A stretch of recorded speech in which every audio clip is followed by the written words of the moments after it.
part 4. In this section, we're going to talk about forming the embouchure a little bit more, and then we're gonna talk about some breathing and some making the first sounds on your instrument. So we talked about forming the embouchure, and the embouchure being a fancy word, the way we form our mouth. And we talked about just that lip curled over, get the reed on top of the lip, teeth on top of the mouthpiece, and then you form your mouth around that like a rubber band. Okay, and then you're gonna blow. But before you blow the air through the instrument, you gotta make this sound. Okay, without the instrument, just take a big breath. Okay, so practice that sound first, just making this sound, and you can make lots of them really fast. Just like that. It kind of sounds like a sprinkler. You're just making that with your mouth, and then you're blowing air. And then as you do that, think about what your tongue is doing, what your mouth is doing after you make it. Don't try to think too hard about it. Just do it and then think, okay, what did I do? Okay? And that's how you're going to start the sound. In order to play a wind instrument, you have to blow lots of wind, lots of air. So you got to breathe in. So practice taking several deep breaths. And then relaxing. And then try some making that sound. Okay? Alright? So once you get that down, then we're going to put that mouthpiece, form the embouchure we talked about. And this is all on page 4 in your book. It talks about some of these things, and you can follow through there. It'll help you if you read through that. So you form your embouchure, put your reed in there, take a big breath, and then you're gonna feel the reed right here with the tip of your tongue, right there. So when you make that sound, wherever your tongue normally goes, your reed's gonna be right in the way of that, which is okay because your tongue goes on that reed. Okay, and then you go. Okay, and all you need to do is just blow air through. Like just try and get air through the reed and the mouthpiece. Don't worry about if it makes sound or not. 9 times out of 10, it'll just make the sound. And if it doesn't, then we'll talk about it in a second. So try that a couple times. Try both. And it's like that.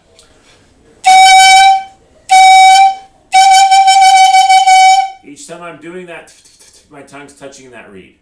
Okay? So that's how we're going to start with that. Now, if you're not making a sound, a couple things. You might try taking the mouthpiece farther out. Maybe you have it too far in your mouth. So take it farther out. All right? That's too far for me. So then I would have to, if that's happening to you, then maybe put a little more mouthpiece in your mouth until it gets to the right spot. Okay? So either more in or more out. Sometimes it might be you're pointing it down too far. Okay, so you might need to bring it up. Or you might be putting it up too high. Okay, so find the spot up this way and in and out.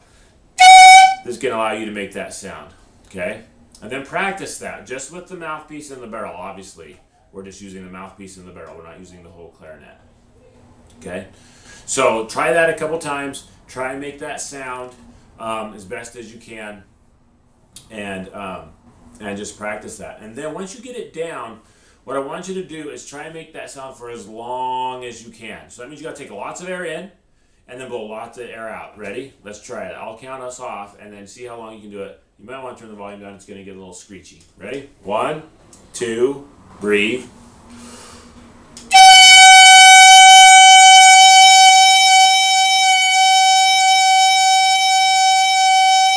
See how long you can go, right? And notice that as I did that, I worked real hard to keep my airflow steady to make my tone make the same pitch the whole time. We don't want this kind of sound. It's okay to experiment and practice and do that a little bit. That's fine. But at some point, you want to make sure you can make that tone steady. Okay, as steady as you can. And that's going to be a really big benefit once we get the clarinet put back together in the upcoming videos and we start playing notes. Okay? If you can't make the sound just like that, then putting the clarinet all together isn't going to help you. It's not going to work. Okay? So those are kind of the keys. Practice that. Figure out how to make a sound just with the mouthpiece and the barrel before we go on to the next thing. The next thing on this video I want to talk about is practice tips. And some of the best things you can do is to set yourself up right for practice. And the ways you do that is, number one, have a space in which you can practice regularly that you won't be interrupted. Okay? If you don't have a space where if you get interrupted all the time, you're not going to practice as much. It's just not going to happen. So find somewhere, create somewhere, talk to your parents and your family and say, hey, when I'm practicing in here, unless just let me practice, or however. I don't know. I mean, you got to work it out with your family, but try and find somewhere where you can practice. For some of my students, it's been their bedroom, lots of them. For some of them, it's been the back patio. Some of them, it's been the garage. Some of them, it's a parent's bedroom. Sometimes that's a quieter place than other if you share a bedroom with a sibling or something. So wherever it works for you. It may be at the school. It may be after school for 20, 30 minutes in the band room before you put it away, and then you just go home. That's a possibility too. So find a space where you can practice. The next thing is practice the same time daily. Like every day after school, I come home, I practice. Or every day after school, I practice in the band room, then I go home. Whatever works. Or maybe it's 7 o'clock at night after dinner, I practice before I go do other things. Just set a certain time and say, this is the time I'm going to practice regularly. Okay? And then the last thing I would say about practicing is just do your best to make it happen. And just insist on that it's important that you do it. Okay? All right. And then the last thing on this video I want to talk about is I want to just quickly talk about reeds. A lot of parents have some frustration with students with reeds because they're buying a lot of reeds for their kids. And the reason they're doing that most of the time is because this kid, the student, is not taking care of the reeds the way that they should. So I'm going to go through a few things about reeds that are really important, and try to do your best to stick with these things, okay? So first thing is you should have at the very least 4 reeds. And what you need to do, you purchase a reed case that holds 4 reeds. And you put all 4 reeds in that reed case. And then you take like a Sharpie, and on this part of the reed, the part that's not cut out on the back, you write a 1 and a 2 and a 3 and a 4 on those 4 reeds. Okay? And then the first day you play, you use reed 1. And the second day you play, you use reed 2, and then reed 3, and then reed 4. And then after that, you go back to reed 1. And you rotate through them daily. Don't just use only one reed until it breaks and then use another reed. Okay? And the reason why is because reeds kind of have a lifespan, and they start out not working super great, and then pretty soon they're just playing really good, and then they kind of wear off.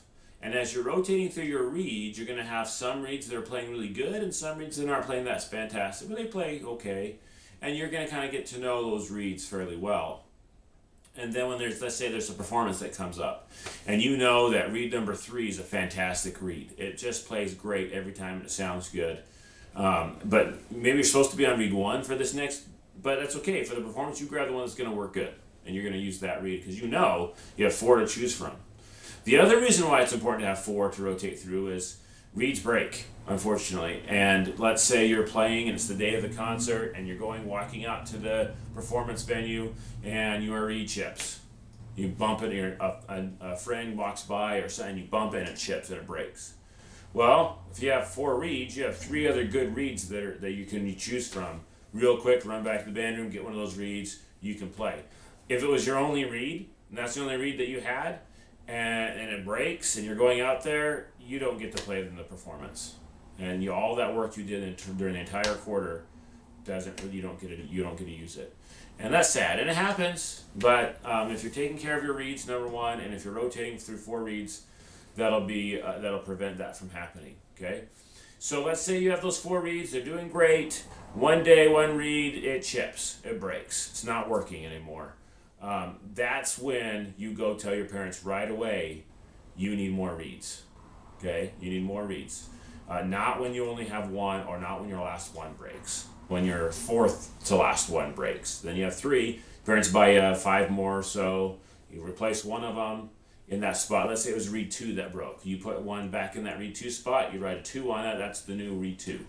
And you start adding that into the rotation. And then sometimes some reeds, they look great, there's no chips, no cracks, but they just won't play, and they just don't sound good. Well, then it's time to replace that reed. And you just throw it away, write a new one on there, put it in there. If you take care of your reeds like this and you rotate through 4 of them, they should last you a significant amount of time. Okay, and your parents shouldn't be buying reeds more than a couple times a year. Okay, if you buy four to 6 reeds to start out with, and then you might need to buy a few more later on in the year as you get going. So it's a great way to get started and to be prepared every day in band. If you don't have a reed, you can't play in band. And if you can't play in band, then you're not progressing and you're not getting better. So make sure you take care of your reeds, you rotate through 4 of them, and you're ready to go. All right, so in the next video, we're going to just talk about some music things, and we're going to talk about some of the terminology in music. So we won't have our clarinets, but we're going to keep going, follow through these videos, and we'll get to playing pretty quick here. So check out that next video, and we'll see you then.